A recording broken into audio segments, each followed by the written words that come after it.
नमस्कार दोस्तों, स्वागत है आपका। वो जिन्होंने नार्सिसिस्टिक को झेला, उस सीरीज़ के एक और नए एपिसोड में। मेरा नाम है राजीव, ये है राजीव कोचर लाइफ मंत्रा। दोस्तों, आज मैं आपको कहानी सुनाने जा रहा हूँ आशुतोष जी की। उनका नाम चेंज कर दिया गया है उनकी पहचान छुपाने के लिए। आशुतोष जी बेंगलोर के रहने वाले हैं। ये आशुतोष जी जो हैं, ये आज की डेट में इनकी उम्र 27 साल की है। इनकी अच्छी खासी जॉब है। शुरू से ही ये एक मिडिल क्लास फैमिली से बिलोंग करते हैं। बचपन इन्होंने काफ़ी परेशानी भरा देखा है, तब ये लोअर मिडल में थे, लेकिन आगे इनके फादर की थोड़ी सी बेटर इनकी जॉब हो गई फादर की, तो ये थोड़े से मिडिल क्लास के अंदर आ गए। और आज की डेट में इनकी जो इनकम है, वैसे 3 लाख रुपए महीना है जॉब से, लेकिन इनके कट कटा के इनको 2.5 लाख रुपए, 2.25 2.5 लाख रुपए इनको मिलते हैं। अब दिक्कत ये है कि आशुतोष जी ने अपनी कहानी सारी मुझे लिखकर भेजी है। आशुतोष जी जो हैं, ये इनकी शादी हुई थी 2 साल पहले।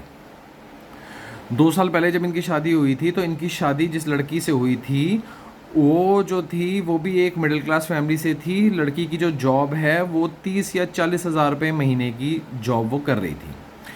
फैमिली नॉर्मल फैमिली थी। ये वहीं के रहने वाले हैं, बेंगलोर साइड के ही, और लड़की वाले भी बेंगलोर साइड के ही रहने वाले हैं। अब इनकी जब शादी हो रही थी, तो इन्होंने अपने बारे में जो भी था वो क्लैरिटी से बताया था कि ये मेरा घर है, ये मेरे माँ बाप हैं, मेरे साथ में रहते हैं, ये मेरा इतना मेरी जॉब है, इतना मैं कमाता हूँ, इतना मैं सेव करता हूँ, ये सब फलाना ढिमकाना। आगे लड़की वालों ने भी ये बताया कि लड़की की जॉब जो है वो 40 हज़ार रुपये की है, वो ऐसे है ऐसे है, आगे थोड़ा बहुत बढ़ेगी, बाकी ज़्यादा लड़की की क्वालिफिकेशंस भी नहीं है। जब इनकी उस टाइम बातें हो रही थी लड़की से, तो इनकी फर्स्ट मीटिंग में लड़की ने काफ़ी, मतलब कि समझ लो कि आप समझ सकते हैं कि एक लड़की जो एक नॉर्मल फैमिली से है, वो बातें बहुत अपनी लेवल से बहुत ऊंची बातें कर रही थी। वो उस टाइम बात कर रही थी, लगा लो आप, कि पैसिफिक कंट्रीज़ घूमने की। आप ये समझ के देख लीजिए, जो पैसिफिक के अंदर कंट्रीज़ हैं, अगर आप इंडियन हैं और आपको घूमने जाना है वहाँ पे, तो एक जने की सिर्फ फ़्लाइट की जो टिकट है ना, वो 4 से 5 लाख रुपए बनती है, क्योंकि वहाँ पे मल्टीपल फ़्लाइट आपको चेंज करके जाना पड़ता है। और वहाँ पे जो होटल्स हैं, वो रिसॉर्ट्स जो हैं, वो मिनिमम टू मिनिमम भी 1.5 से 2 लाख रुपए पर नाइट के हैं। अब एक लड़की जिसकी 40 हज़ार रुपये तनख्वाह है, वो इतनी ग्रैंड वाली बातें कैसे कर सकती है? तो थोड़ा इनको अजीब लगा था, लेकिन फादर मदर को लड़की ठीक लगी थी, फैमिली ठीक लगी थी। और जब इनका भी बैकग्राउंड चेक उन्होंने कराया था और उनका भी बैकग्राउंड चेक इन्होंने कराया था, तो अभी तक कोई तकलीफ नहीं आई थी बीच में, तो शादी को हाँ भर दी गई। अब दिक्कत यहाँ से शुरू होती है। अब मैं आपको क्लैरिटी से अभी आगे दिक्कतों में शुरू करने से पहले बताना चाहता हूँ, जो इनकी जो वाइफ हैं, वो स्टेटस एंड वैनिटी नार्सिसिस्ट है। अब आगे चलते हैं। अब इनकी शादी तय हो गई, अब आया सगाई की दिन।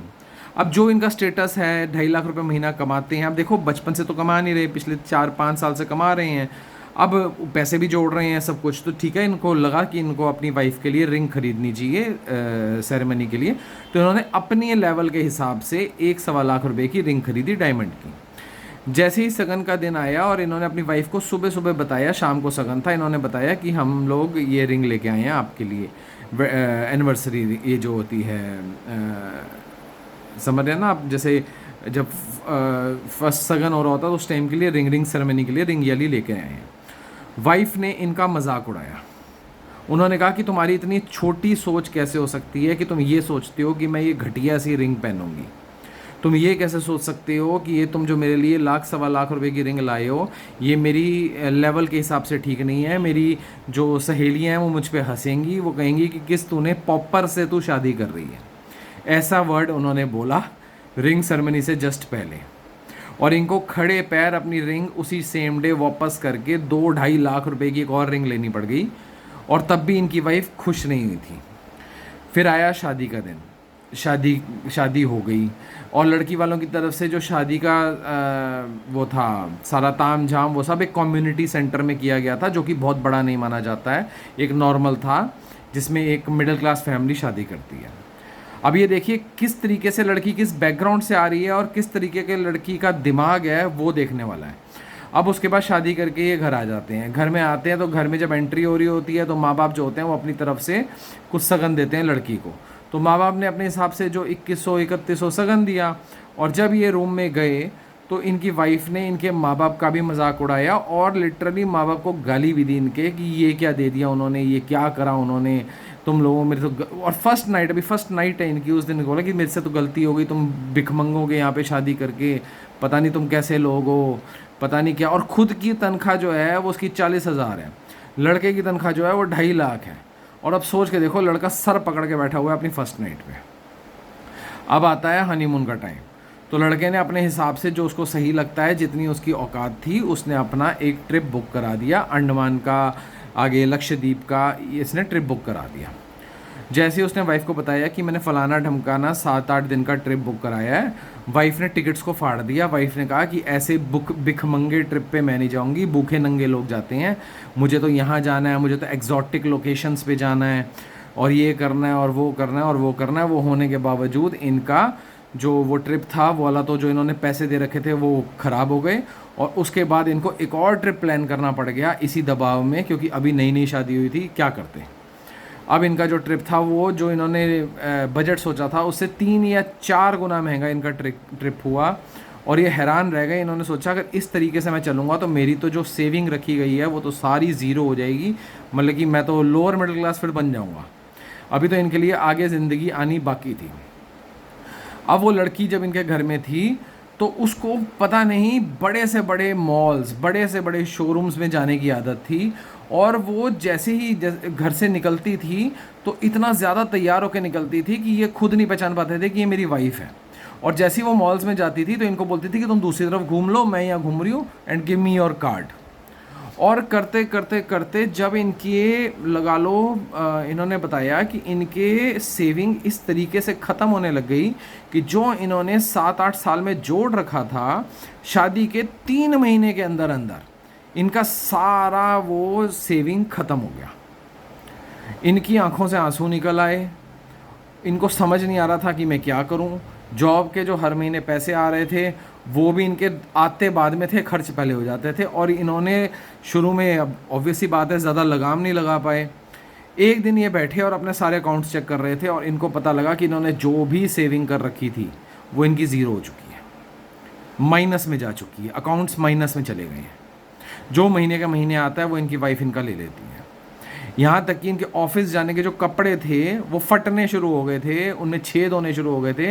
इनकी वाइफ इनको इनके ऊपर, अपने ऊपर, इनके ऊपर खर्चा करने नहीं देती थी, घर पे खर्चा करने, घर पे राशन की कमी होनी शुरू हो गई, घर पे और कुछ नहीं हो रहा था, लेकिन वाइफ के कपड़े नए से नए, वाइफ के पास ज्वेलरी नई से नई, वाइफ के पास ये नया से नया, वाइफ के सारे ओवरऑल परफ्यूम नए से नए, वाइफ के पास हर तरीके का मेकअप नया से नया।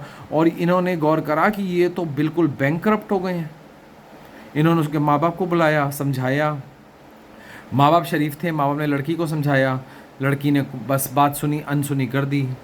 करते करते करते इनको बाद में समझ में आया कि वाइफ का तो कहीं बाहर चक्कर भी चल रहा है। वो इसलिए चल रहा है क्योंकि जो इनके 2.5 लाख रुपए हैं वो उसको पूरे नहीं पड़ रहे हैं। उसने अपने बॉयफ्रेंड से भी पैसे पकड़ रखे हैं, बॉयफ्रेंड की भी शॉपिंग करा करा के हालत ख़राब कर रखी है। जो जो चीज़ें ये अफोर्ड नहीं कर सकते थे वो सारी भी उसके पास हैं। ये बहुत परेशान। और जब इन्होंने अपनी वाइफ को समझाने की कोशिश करी तो वाइफ ने इनके ऊपर लीगली इनको परेशान करा, बहुत सी प्रताड़ना इन्होंने झेली, और आज की डेट में इनका कोर्ट में केस चल रहा है।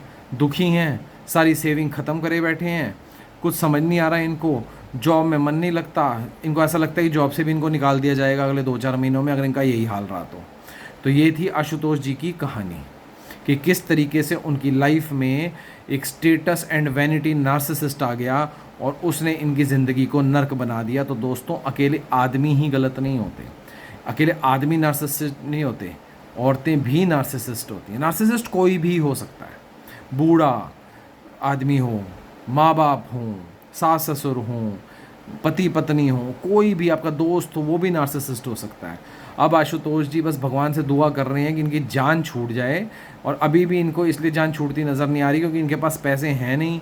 आगे से डिमांड्स आ रही हैं, आगे से जो इनकी, जब मीडिएशन में भी जाते हैं तब भी इनकी डिमांड्स होती हैं सामने कि इतना दो इतना दो इतना दो। इनको समझ नहीं आ रहा है, ये तो लीगल खर्चा भी नहीं दे पा रही हैं, लेकिन इन्होंने हिम्मत नहीं हारी है। ये कह रहे हैं कि मैं इससे निकल के रहूँगा, हिम्मत पकड़ के बैठे हैं, क्योंकि देखो आपको हिम्मत तो रखनी पड़ती है, आप हिम्मत नहीं रखेंगे तो आप जीत नहीं पाएंगे। उनको ये पता है कि मैं एक बार यहाँ से छूट गया तो मेरी लाइफ फिर से, मैं अपनी लाइफ को फिर एक ट्रैक पे ले आऊँगा, फिर अपनी लाइफ बेटर कर लूँगा। इतनी मेरी क्वालिफिकेशन है कि मेरी अगर 2.5 लाख पे तनख्वाह है तो मैं 3 साढ़े 3 पे पहुँच जाऊँगा, आगे भी कोई प्रॉब्लम नहीं होगी।